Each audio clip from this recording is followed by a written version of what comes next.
My new CEO cut my pay saying I was overpaid, and the company collapsed weeks later. Reddit stories. 12 years of quiet damage control were reduced to salary padding in a single meeting. When the systems I built were dismantled, the fallout moved faster than anyone expected. My name's Elias, 38, and for 12 years I was the guy keeping Northstar Biologistics from accidentally cooking millions of dollars worth of medication. Officially, my title was Director of Cold Chain Integrity. Unofficially, I was the one who got called whenever something beeped, blinked, froze, thawed, or threatened to bankrupt the company. Temperature excursions? I solved them. Carrier failures? I prevented them. FDA audits? I danced through those like they were middle school talent shows where the judges were asleep. I wasn't flashy. I didn't network. I didn't schmooze executives with fake smiles and overpriced lunches. I just did the job, every piece of it, quietly, consistently, day after day. And for 12 years, that was enough. Then Northstar hired a new CEO.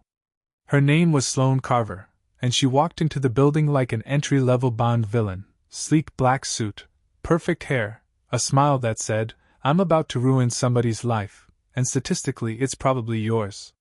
She reorganized entire departments before lunch. Moved budget lines around like she was redecorating a living room. Fired 3 directors by end of day 2 because she didn't like their energy.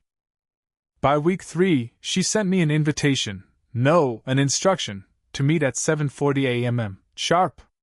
Not 7:30. Not 7:45. 7:40, as if punctuality itself owed her rent. Her office looked like an Apple store had mated with an interrogation room. She didn't offer me a seat. Didn't look up. Just slid a folder across her desk with one manicured finger. Inside. Compensation reduction, 20% effective immediately. I thought it was a joke. Sloane didn't joke. The board determined your pay is inflated, she said. This brings you in line with market norms. Market norms for what? I asked. For your role. My role overseeing a multimillion-dollar, federally regulated cold chain network across 18 states. She gave me a bland smile like she genuinely didn't understand what I did. Then she said the part that ended everything. We're confident the system will function the same without unnecessary salary padding. Salary padding. My work, 12 years of preventing catastrophic failures, reduced to a rounding error on her spreadsheet. I stayed calm. I closed the folder. I thanked her for her time. And the next morning I resigned. Sloane didn't even look surprised. She just said, "We'll transition responsibilities to a consultant." Sure, good luck with that. What I didn't tell her was this. Her biggest competitor, Thermovest Pharma Logistics, had been trying to recruit me for 5 years. They hired me within a week. They doubled my salary. And 9 weeks later, Northstar's network collapsed. Shipments spoiled. Carriers walked. The FDA started sniffing around like a wolf that smelled blood. Total losses? $8. $4 million in 1 quarter. All because the woman who thought I was salary padding removed the only thing standing between her and absolute operational ruin. And trust me, that was just the beginning. The first sign of Northstar's downfall came from an unexpected place. Terrence. Now, Terrence wasn't technically my employee. He wasn't technically anyone's employee. He was the forklift guy in Memphis. The man who could reverse a pallet through a doorway with one pinky on the steering wheel. The unofficial morale officer. My guy. He called me 3 weeks after I left. "Bro," he said, voice low like he was reporting a crime. "They put a consultant in your chair. I heard. This dude's name is Kellen." Kellen. I knew the name. Everyone in the industry knew the name.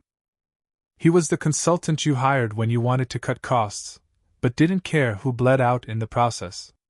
His resume was full of words like optimization and agile transformation and lean restructuring.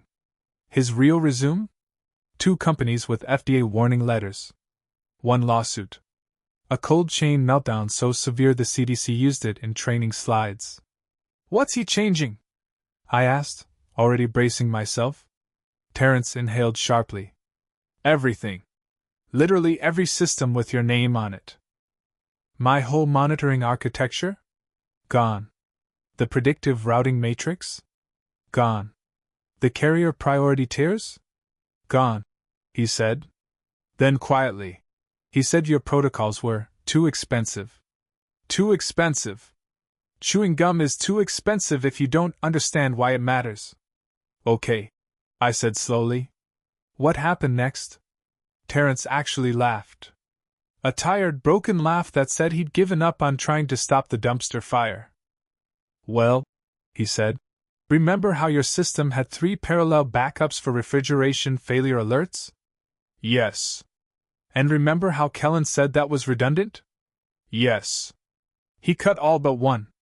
I closed my eyes. And that one failed last night, Terrence finished. How much product? $62,000. I swore under my breath. And the Kansas City hub didn't notice the temperature spike for 6 hours, he added. No, why? Tell me.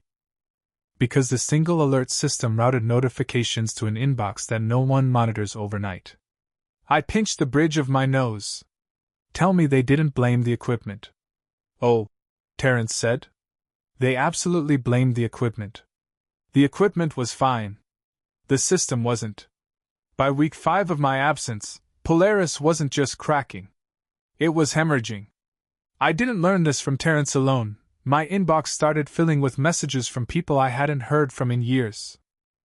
Regional managers. Former coworkers. A couple of floor leads who'd been there since before I joined. Every message followed the same pattern. Dominic, what did they do? Everything is falling apart. But the moment everything truly tipped was the morning Terrence called and opened with. Bro, sit down. I'm already sitting. Sit lower. Never a good sign. What happened? I asked. They lost 3 carriers. I sat lower. Carrier losses aren't like losing vendors or office suppliers. They're catastrophic. Because without carriers you have no network.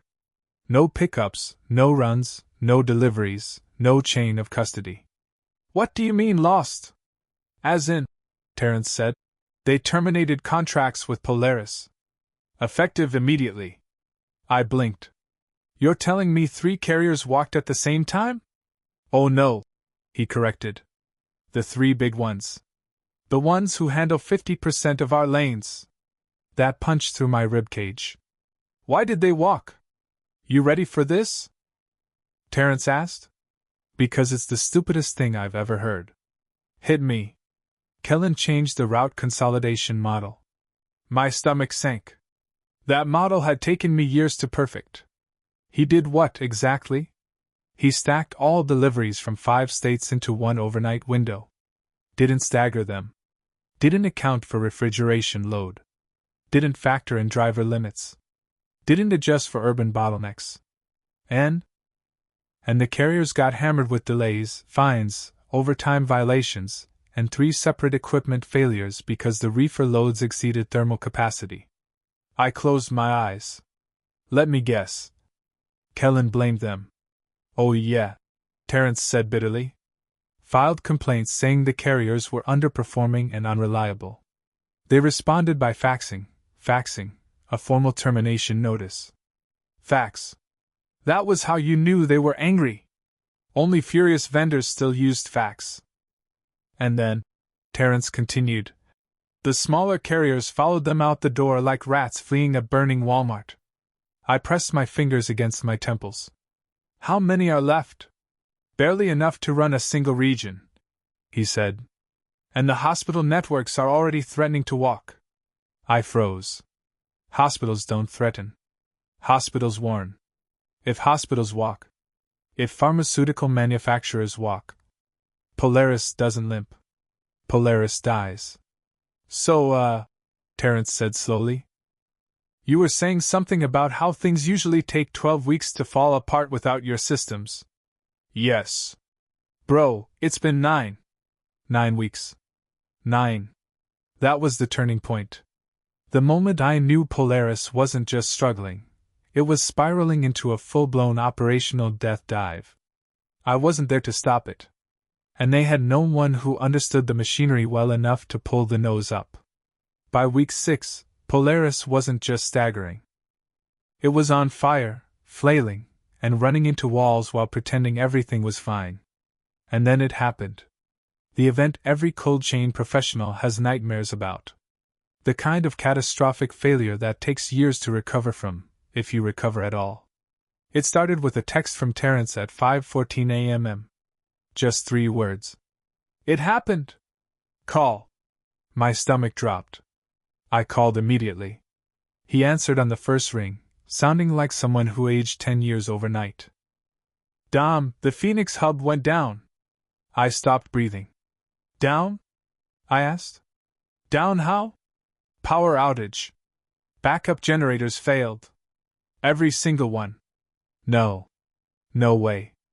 I'd personally overseen replacement of those generators 2 years ago. They were on a maintenance cycle. They had redundancies. They had redundancies on top of redundancies. How long was the outage? Terrence exhaled shakily. 9 hours.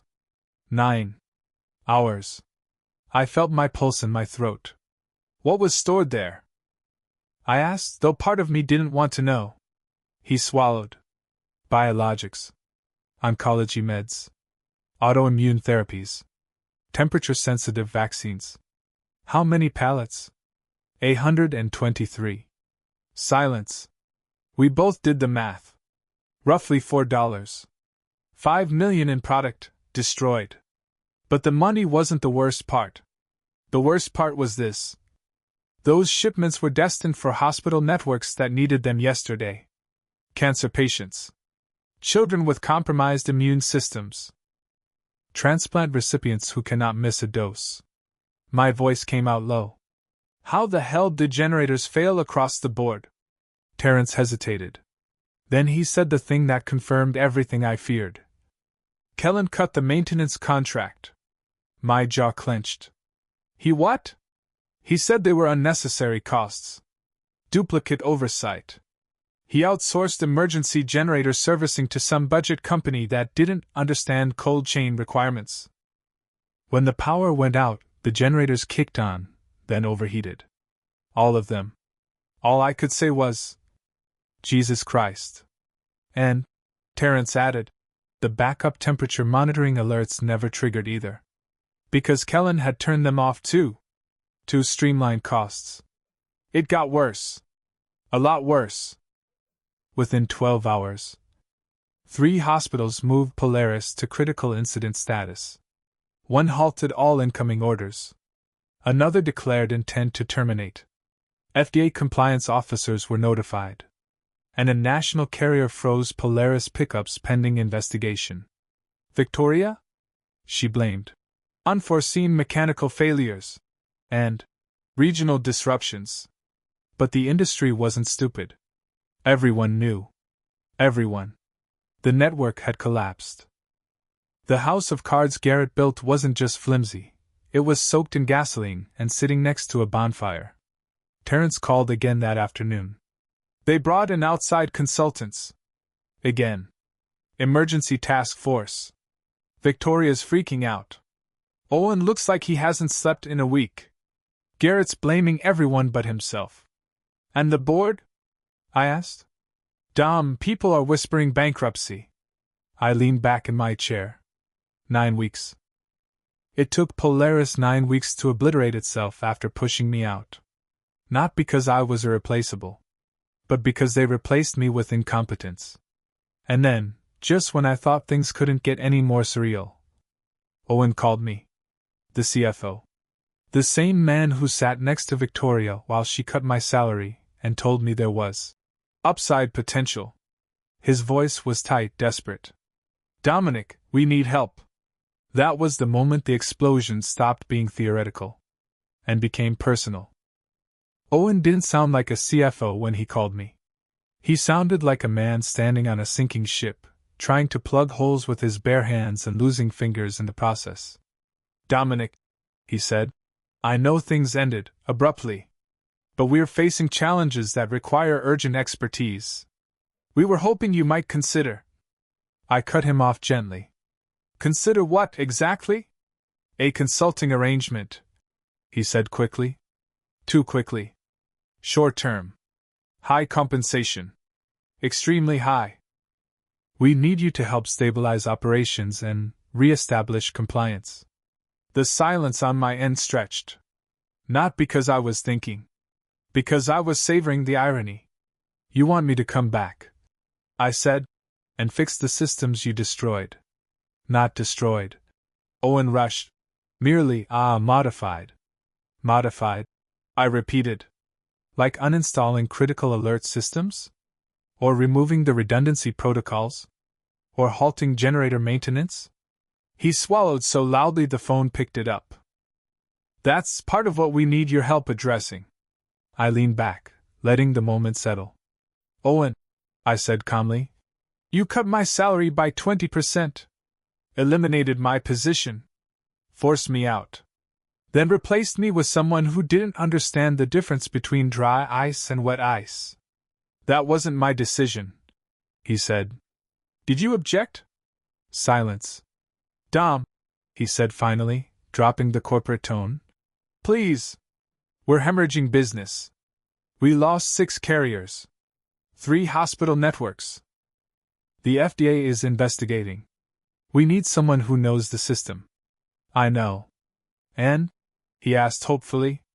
Will you help us? I smiled a little. I'm already helping someone, I said. Who? Vertex. The line went quiet. He already knew, but hearing me say it out loud broke something. You're with Vertex, he said, voice flattening. As what? A consultant? Vice President of Cold Chain Operations. He exhaled like someone just punched him in the solar plexus.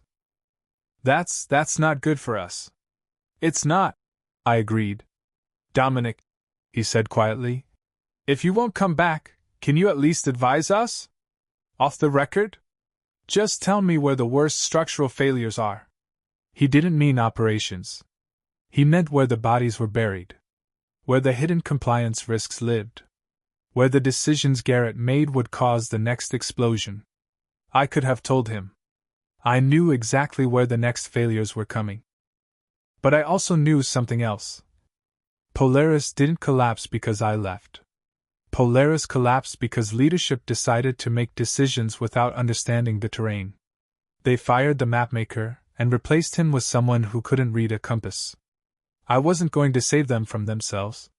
Dom, he said again, desperate now. Just tell me how bad it is. I didn't raise my voice. I didn't get emotional. I just told the truth. Owen, you're already past the point of saving. He inhaled sharply. I'm sorry, I added. But I'm not coming back. And I can help you rebuild what you chose to tear apart. Then I ended the call. Jules looked up from the couch. That was them, wasn't it? Yep.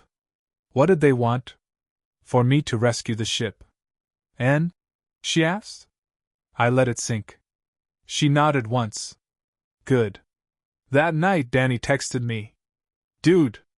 Word is Polaris is begging ex-employees for guidance. You must be living. I wasn't living. But I was breathing easier than I had in months. Polaris didn't just collapse. It detonated. And the shockwave rolled across the entire pharmaceutical logistics industry like someone had picked up the map of the United States and shaken it. I didn't even hear the biggest news from Terrence this time. It came from a hospital network executive. A Vertex hospital network executive.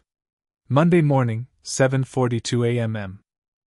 I was in a strategy meeting, finalizing the rollout of our new West Coast temperature corridor. My phone buzzed once, internal notification. Subject, contract acquisition update. From Legal/Strategic Partnerships. I opened it without thinking. Then sat up straighter. Polaris Biogistics has failed to meet critical compliance benchmarks. As a result, 3 national hospital networks have terminated their distribution agreements and selected Vertex as their new cold chain provider. Vert. X had just eaten a massive chunk of Polaris's market in a single day. Danny leaned over my shoulder and whispered, "Bro, you realize what this means, right?" I knew. Everyone in the room knew. This wasn't just growth. This was industry cannibalization. Polaris hadn't lost market share. They'd handed it to us on a silver platter. 2 hours later, Terrence called. Not to gossip. Not to vent.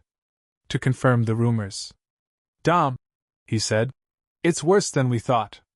Way worse." "How bad?" "Try catastrophic." He took a breath. FDA auditors showed up at 3 hubs. Unannounced. They pulled logs, temperature records, chain of custody scans, and Dom, half of it didn't match. The other half was missing entirely. I winced. And the carriers? Gone. All of them. Even the small ones bailed. They don't want to be tied to an FDA investigation. Jesus. It gets better, he said bitterly. Garrett blamed everything on the floor teams, said they weren't following the new SOPs. And were they? No, Terrence said.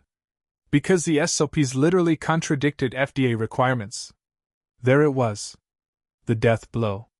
Ignoring regulations isn't a mistake. It's suicide. "What's Victoria doing?" I asked. "Melting," Terrence said. "Owen looks like he's been awake for a week." "And Garrett?" He pieced out.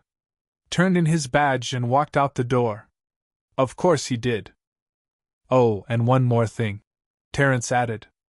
I braced. The board called an emergency session. Victoria's future, let's just say it's not looking great. By Friday, the situation turned from disaster to spectacle. Every logistics publication ran headlines. Polaris Biogistics Network failure. Carriers terminate. FDA investigation underway. Hospitals seek new partners. And then the number dropped.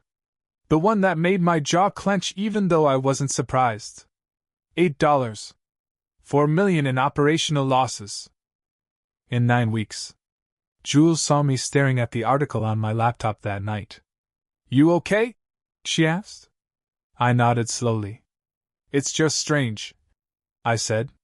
"Watching something you built fall apart this fast." She came up behind me, wrapped her arms around my shoulders. "It didn't fall apart because of you," she said. "It fell apart because they threw out the only person who knew how to keep it running." I exhaled. "Maybe. No, maybe," she said firmly. "They broke it. You didn't." There was comfort in that. Not joy. Not satisfaction. But clarity. And then, another email from Vertex leadership. "Dominic, your predictive temperature alerts for the Midwest corridor prevented a potential excursion. Excellent work." A simple note. But the kind Polaris never once sent me. I closed my laptop. Sat back. Let myself feel it. Not revenge. Not victory. Validation. For the first time in months, I slept without waking up at 3 a.m. It happened on a Thursday afternoon. I was in my office at Vertex, reviewing the thermal stability data for a new biologic we were onboarding. Normal day. Productive. Quiet. Then my phone buzzed. Unknown number. Massachusetts area code. I almost let it go to voicemail. Almost. I answered. "Dominic speaking." For a moment, nothing. Just breathing. Then, "Dominic, it's Victoria Marsh." I sat back in my chair. Of course. Of course it was. Her voice sounded different. Gone was the crisp corporate frost. The condescension. The boardroom confidence. She sounded small. "Thank you for taking my call," she said, forcing politeness like it was physically painful. "I know this is unconventional, but I'm hoping we can have a professional conversation." I didn't say anything. I didn't need to. She kept talking. "We're facing a challenging period at Polaris. A temporary operational setback. Translation. The company is on fire, and the ashes are suing. She inhaled shakily.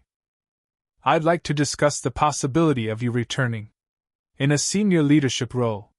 Compensation would be highly competitive, and the board is prepared to be very flexible. I blinked. They didn't want a consultant anymore. They wanted a savior.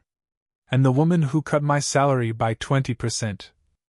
Who moved my office to a storage closet. Who eliminated my position. Was now offering me a leadership role. Victoria, I said calmly. What role would that be? Director of. No. Silence. She tried again. Vice President of. No. A beat. Then she dropped the veneer completely. What do you want? She asked. Not politely. Desperately. Just tell me what you want, Dominic. Everything in her voice said it all. Polaris wasn't dying. Polaris was drowning. And she wanted me to hold out a life raft. I remembered sitting in her office while she told me I was overpaid. I remembered her mocking my systems as legacy inefficiencies. I remembered her blank smile as she slid the salary cut across the desk. I remembered very clearly the sentence she said to Owen on the day I resign. He'll come around. They always do. When they have nowhere else to go. It was poetic, in a karmic kind of way. Victoria, I said gently, I'm flattered. Truly. But I'm not coming back. She didn't hide the panic this time. Dominic, you don't understand. Our carriers have walked. Our clients are leaving. FDA auditors are threatening action. We need someone who understands cold chain at scale. You had someone, I said, and you replaced him with Garrett. A tremor in her voice. That was a mistake. It was, I agreed. Then please, she whispered, help us fix it. For a moment I considered it. Not for her. For the people on the floor. The regional managers I trained. The employees who never once disrespected me. But then I remembered something else. You cannot save a system determined to sabotage itself. So I told her the truth. Victoria, I said, you built this problem. You picked the consultant who didn't understand cold chain. You removed the systems keeping your network alive. You cut the people who held your operation together. You created this collapse. Her breath caught. And now, I continued, you want me to come fix it for you? Yes. I kept my voice calm. I won't. Silence. Then she tried a new angle. Is it compensation? She asked. We can double your previous salary. Triple it. The board authorized aggressive numbers. I don't need more money, I said. What do you need? I smiled. Respect, I said. And you taught me Polaris isn't capable of giving that. She didn't speak. Not a word. Finally, she said, so this is your answer? This is my answer. I heard a breath break in her throat. Then she hung up. An hour later, Danny stopped by my office. Dude, he said, you look like someone just told you your mortgage disappeared. What happened? I gave him the short version. He put a hand over his heart. I'm getting emotional, he said. Say it again. Slower. I laughed. You're unwell. No, you don't get it. Danny pointed at me. This is the moment every underpaid operations worker dreams of. This is the holy grail of vindication. We both knew he wasn't wrong. Jules had an even simpler reaction when I told her that night. Good, she said. Then, pass the salad. No drama. No long speech. Just satisfaction. Polaris chose their future the day they cut me loose. And one phone call wasn't going to undo that. 3 days after Victoria's call, the industry press finally picked up the story. Polaris Biogistics suffers catastrophic network disruption. FDA expresses urgent compliance concerns. Major clients exploring alternative partners. That was the headline.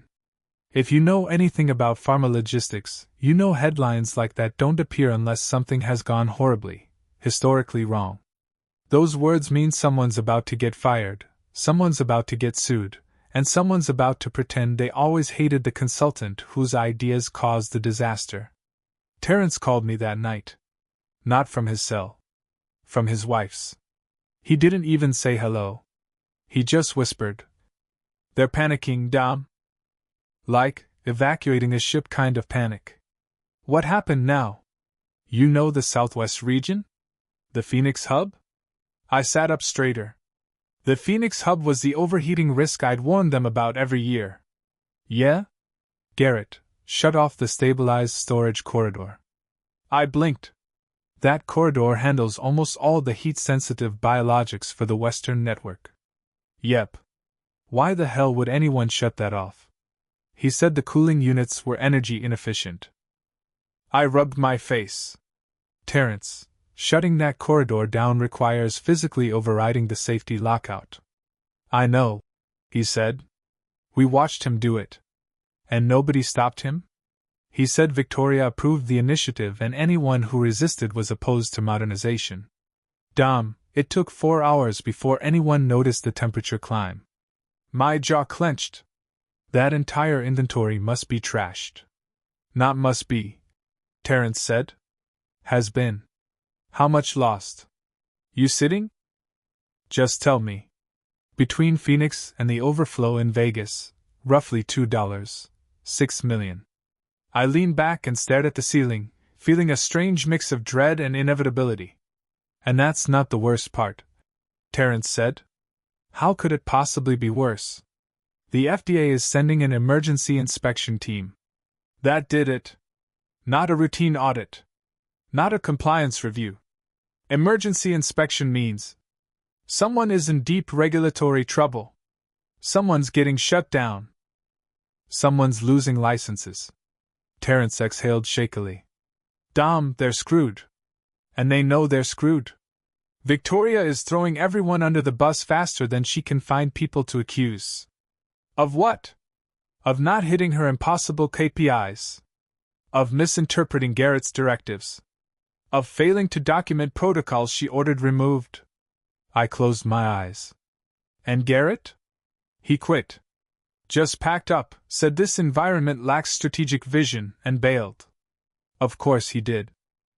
People like Garrett never stay for the consequences, only for the destruction. Terrence kept talking. Everyone's looking around asking who can fix this. The regional leads are panicking. The floor supervisors are panicking.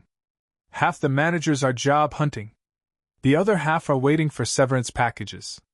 Tell me something honestly, I said. Do they still think they can salvage it?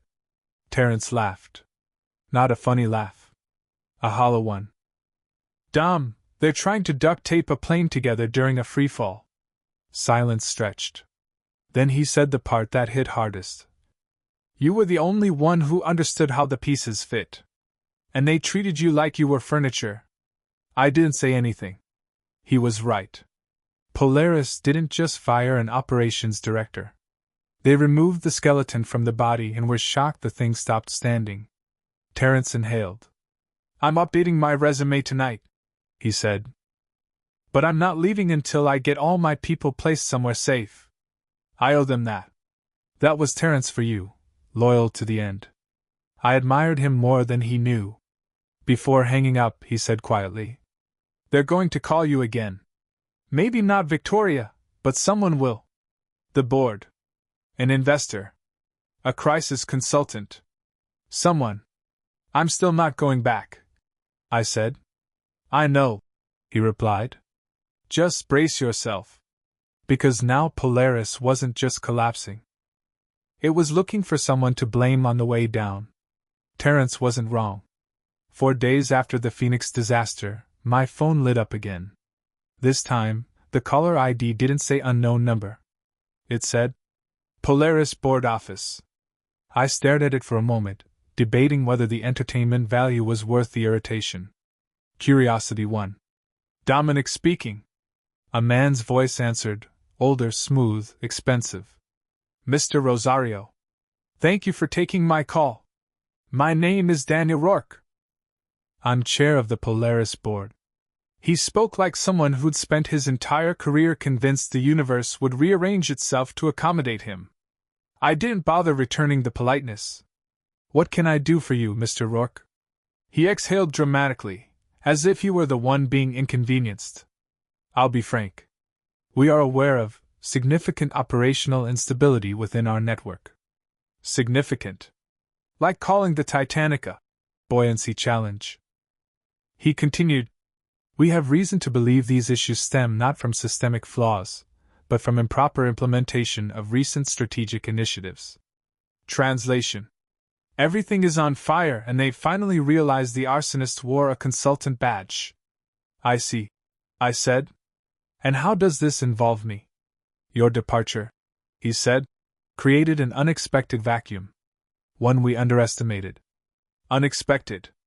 Sure. My resignation memo practically had a warning label. Rourke cleared his throat. The board wishes to discuss reinstating you. Not merely in your previous role. In a significantly elevated capacity. Ah. There it was. They didn't want me back. They wanted plausible deniability. Someone competent enough to fix the damage so they could say, see? Everything is fine. We never lost control. Rourke pressed on. We're prepared to offer an executive-level package, salary, equity, autonomy. Whatever is necessary to facilitate your return. I leaned back in my chair. Mr. Rourke, you're aware I'm heading cold chain operations at Vertex now? Yes, he said instantly. Too instantly. They'd done their homework. Probably had a dossier on me thicker than the severance packets they refused to give long-time employees.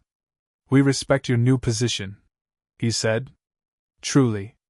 But Polaris is in crisis, and frankly, you are the only individual with the institutional knowledge required to stabilize us.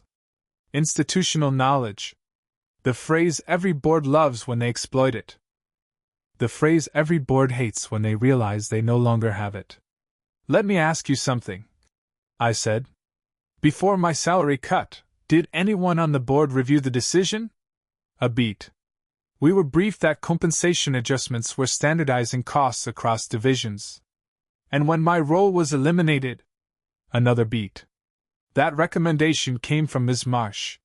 She assured us operations were sufficiently resilient. Resilient. What a polite way to say replaceable. I kept my voice even. So now that you've lost carriers, inventory, compliance standing, and a third of your client base, you'd like me to come reverse the decisions you approved without understanding?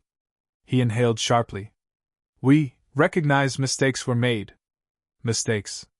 Their word. Not mine. And you expect me to fix them? I said. Yes. And what happens, Mr. Rourke, if I come back, rebuild everything, and you decide I'm above market value again? Silence. Then, in a low voice, Dominic, without intervention, Polaris may not survive the year. There it was. Not professionalism. Not strategy. Just fear. Fear that the brand would collapse. Fear that the shareholders would revolt. Fear that someone important would ask, who approved all this? I stood up from my desk. Mr. Rourke, I said, I'll give you a response you can take to your board. Go ahead. No. He exhaled, and for the first time, his voice cracked. You're making a mistake. No, I said. I made a mistake staying as long as I did. He tried one last angle.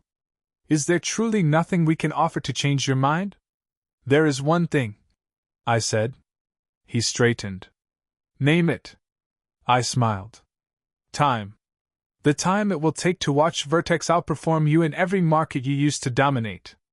The silence on the other end was the sound of a man realizing the plane had already hit the ocean. I hung up. The board call had been dramatic, sure. But the real implosion? That arrived 1 week later at 6:12 a.m. I was brushing my teeth when my phone buzzed with a text from Terrence. Bro, turn on Channel 8. Now.